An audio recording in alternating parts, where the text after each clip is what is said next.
Syro Malabar സഭ എറണാകുളം അങ്കമാലി അതിരൂപതയിലെ തർക്കപരിഹാരത്തിനുള്ള ചർച്ച തുടരുന്നു. മാർ ജോസഫ് പാംബ്ലാനിയും പ്രാർത്ഥനായജ്ഞമിരുന്ന വൈദികരുമാണ് ചർച്ച നടത്തുന്നത്. എറണാകുളം അങ്കമാലി അതിരൂപത ബിഷപ്പ് ഹൗസിലാണ് ചർച്ച. വിവരങ്ങളുമായി ജിജീഷ് കരുണാകരനൊപ്പം ചേർന്നു. ജിജീഷ്, 11 മണിക്കോ മറ്റോ തുടങ്ങിയ ചർച്ചയാണെന്നാണ് മനസ്സിലാക്കുന്നത്. ഇപ്പോൾ ഏകദേശം 1.5 മണിക്കൂർ കഴിഞ്ഞിരിക്കുന്നു. ഇപ്പോഴും തുടരുകയാണോ? മായി ബന്ധപ്പെട്ട് ആണ് ഈ ചർച്ചകൾ ഇത്തരത്തിൽ നീളുന്നത്. പ്രത്യേകിച്ച് കുരികൾ പിരിച്ചുവിടണം എന്നതടക്കമുള്ള ആവശ്യങ്ങളിൽ അവർ ഉറച്ചു നിൽക്കുകയാണ്. എന്നാൽ ഉയർത്തിയിരിക്കുന്ന ചില പ്രധാനപ്പെട്ട വിഷയങ്ങളിൽ സസ്പെൻഷൻ പിൻവലിക്കുക എന്നതടക്കമുള്ള ചില വിഷയങ്ങളിൽ കൂടുതൽ ചർച്ചകൾ വേണ്ടി വരും എന്ന കാര്യം തന്നെയാണ് മാർ ജോസഫ് പാംബ്ലാനി സമരസമിതിയുമായി ഞാൻ മറ്റൊരു വാർത്തയിലേക്ക് പോകേണ്ടതുണ്ട്. ഇപ്പോൾ മുനമ്പം ഭൂസംരക്ഷണ സമിതി മാധ്യമങ്ങളെ കാണുന്നു. ഫാദർ ജോഷി മയ്യാറ്റിൽ സംസാരിക്കുന്നു. തത്സമയം വഖഫ് നിയമത്തിൻ്റെ പഴുതുകൾ ഉപയോഗിച്ചാണ് വഖഫ് ബോർഡ് ഈ അധിനിവേശം നടത്തിയിരിക്കുന്നത്. തികച്ചും അന്യായമാണ്.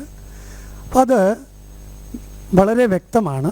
അതുകൊണ്ട് തന്നെ ഏതെല്ലാം നിയമങ്ങൾ ഞങ്ങൾക്ക് പ്രശ്നങ്ങളായിട്ടുണ്ട് എന്നുള്ളതിൻ്റെ കണ്ടെത്തലും അതുകൂടാതെ മറ്റ് ഞങ്ങൾ കണ്ടിട്ടുള്ള പ്രശ്നത്തിന് കാരണമായിട്ടുള്ള നിയമങ്ങളും അവ ഭേദഗതി ചെയ്യണം.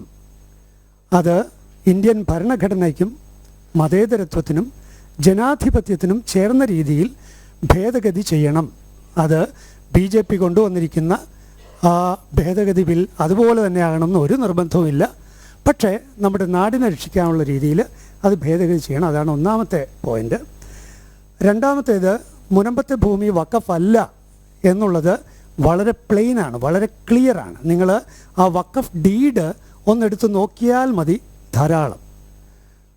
മുകളിൽ ഒരു ടൈറ്റിലുണ്ട് എന്നുള്ളത് മാത്രമാണ്, വഖഫ് എന്നുള്ള 2 വാക്കുണ്ട് എന്നുള്ളത് മാത്രമാണ് വഖഫ് ബോർഡിന് ഇത് വഖഫായി ക്ലെയിം ചെയ്യാനായി ഉള്ള ഏക കാരണം. അത് ഹൈക്കോടതി വിധിയിലൂടെയെല്ലാം അങ്ങനെ ഒരു പരാമർശം ഉണ്ടെങ്കിൽ അത് വഖഫ് ഡീഡാണ് എന്ന് പറയാനാവില്ല എന്ന് കൃത്യമായ വിധികളുണ്ട്. അത് ഞങ്ങളവിടെ എഴുതിയിട്ടുണ്ട്. പറവൂർ സബ് കോടതി ഒരു ഇൻജങ്ഷൻ സ്യൂട്ട് അതിലെ വിധി പറഞ്ഞപ്പോൾ ഇത് വഖഫ് ഭൂമിയാണ് എന്ന് കാറ്റഗോറിക്കലായി പറഞ്ഞു എന്ന വഖഫ് ബോർഡ് CEO-യുടെ 2019 ഓർഡറിൻ്റെ എഴുതി വച്ചിരിക്കുന്ന ഭാഗം വലിയ അബദ്ധമാണ്. കാരണം ഒരു കാരണവശാലും ആ കേസ് ആ ഒരു വിഷയത്തിൻ്റെ വഖഫാണോ അല്ലയോ എന്ന് നിർണ്ണയിക്കുന്ന ഒന്നായിരുന്നില്ല. എന്ന് മാത്രമല്ല, അതേ വിഷയം ഉടമസ്ഥാവകാശം സംബന്ധിച്ച വിഷയം ഹൈക്കോടതിയിലെത്തിയപ്പോൾ വഖഫ് എന്നുള്ള വാക്ക് പോലുമില്ല, 6 പ്രാവശ്യം ഗിഫ്റ്റ് ഡീഡ് എന്നാണ് പ്രയോഗിച്ചിരിക്കുന്നത്.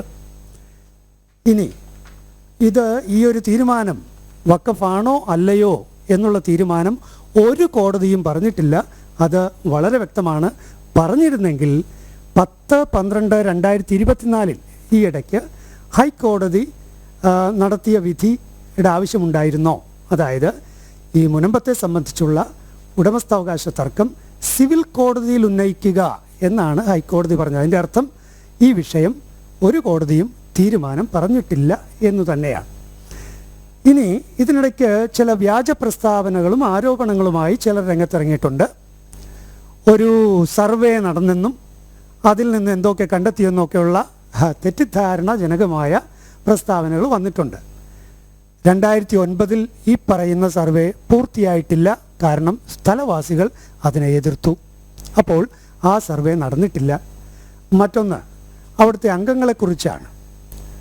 അവിടുത്തെ അംഗങ്ങൾ എത്ര എന്നുള്ള ചോദ്യമുണ്ട്.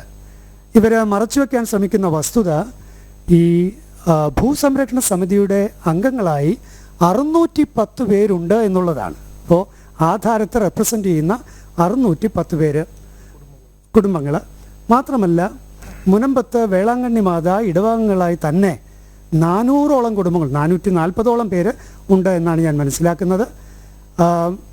ഇനി ഫറൂഖ് കോളേജിൻ്റെ ഉടമസ്ഥാവകാശത്തിലുണ്ടായിരുന്ന ആ ഭൂമി 18/1 ഭൂമി, അത് 114 ഏക്കർ കരയും 60 ഏക്കറുമായി ചുരുങ്ങിയിരിക്കുന്നു. കാരണം കടലെടുത്ത് ഏതാണ്ട് 290ഓളം ഏക്കർ പോയി എന്നുള്ളത് 1971 മുനമ്പം ഭൂസംരക്ഷണ സമിതി മാധ്യമങ്ങളെ കാണുകയായിരുന്നു. ഫാദർ ജോഷി മയ്യാറ്റിലാണ് കൃത്യമായി കാര്യങ്ങൾ അവതരിപ്പിക്കുന്നത്.